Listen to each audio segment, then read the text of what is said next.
Hey everyone, it's Bono from Speaking Dog. Today we're going to talk about emotions and hounds.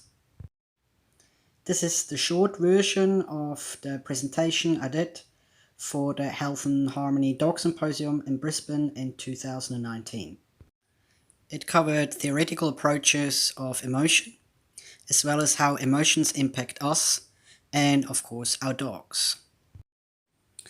There are many different hypotheses and theories when it comes to emotion, from the more classical views, basic emotions and appraisals, to psychological construction and even social construction. And while we may perceive to know what emotions are, there is no unified scientific definition of what an emotion is. Thus, the question, what is an emotion, is not easily answered. The basic view hypothesizes that basic emotions such as fear, anger, happiness, and so on are represented in the brain by specific neural signatures in the limbic regions and specific physical responses in the body, like for example heartbeat, and that our brains are pre-wired with emotions which are triggered by the senses as a reaction. Scientists of the classical view, such as Paul Ekman, suggest that every emotion also has a specific facial representation. Universal emotional facial expressions are, however, put into question by a large amount of empirical evidence provided within the theory of constructed emotion in 2017 by Dr. Lisa Feldman Barrett. But we don't just infer universal facial expressions of emotion on human faces, but also on animal faces. Classical views of emotion rely on the hypothesis that subcortical areas are highly reactive regions controlled by higher cognitive brain regions in the cortex. Constructive approaches hypothesize the brain as a statistics gathering predictive organ. Networks of many different systems in the brain working together, constructing mental events using prior knowledge, the body's own state, and sensory information, leading to variations of emotional instances, like different variations of fear or anger or happiness, etc.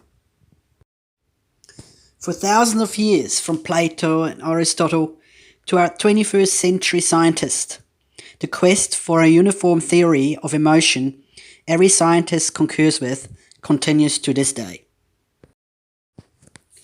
If we understand the world filtered through our human concepts and categories, which our individual mind makes into emotion, the question is, how do animals make emotions? What does this dog emote? What do you, as the perceiver, think this dog is emoting? Have a look and have a think. I now give you greater visual context. Did you guess right, or are you rather surprised? To understand better how humans would perceive the faces of dogs, for my presentation I had done a little study. I sent 6 close-up pictures of 6 different dogs' faces to various people through social media. I asked each individual to label each dog's face with an emotional word. I got 59 responses. The numbers in each picture represent the variations of words that were used. Some were emotional words, some were words representing feelings. After each individual had completed the naming of the 6 close-up pictures, I sent the same people another 6 pictures. These 6 pictures were the zoomed out versions of the first 6 pictures. I was interested to find out if, when given more visual context, there would be a more universal perception of how each dog emoted or felt. However, more visual context did not result in more visual perception. This, though, doesn't seem so surprising. Free labeling what a dog emotes or feels from a picture is really just guesswork. Yet, there are many of us who would claim that we're very good at knowing and understanding what a dog emotes and feels. Just as is claimed that each emotion has a neuronal, physical, and facial representation, we make that same mistake with dog postures and expressions. Dogs' body language, postures, and expressions may have various meanings, not just that of fear or aggression. It could also be due to pain or a form of affect, mood.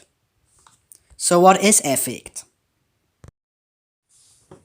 Core affect is a scientific term explaining basic feelings and mood of physical representations of pleasant and unpleasant, aroused and sleepy or calm, comfort and discomfort. These basic feelings are with every being all the time. Sometimes we are more conscious of them, and other times not so much. And sometimes this feeling becomes very, very strong. And alongside other sensory information and prior knowledge, the brain constructs emotional mental states. Many scientists somewhat agree that many animals have core affect, these basic feelings. Some scientists suggest that even flies have affect. So what does this mean for our dogs? Just as in the field of human emotion, there are different hypotheses on emotions in animals. Shark-Bongsip's hypotheses on emotion systems in animals and humans are very dominant in animal sciences. But it still emphasizes on the brain as a reactive organ, pre-wired with emotional circuits from birth. A constructionist tries to understand the brain's point of view and asks different questions.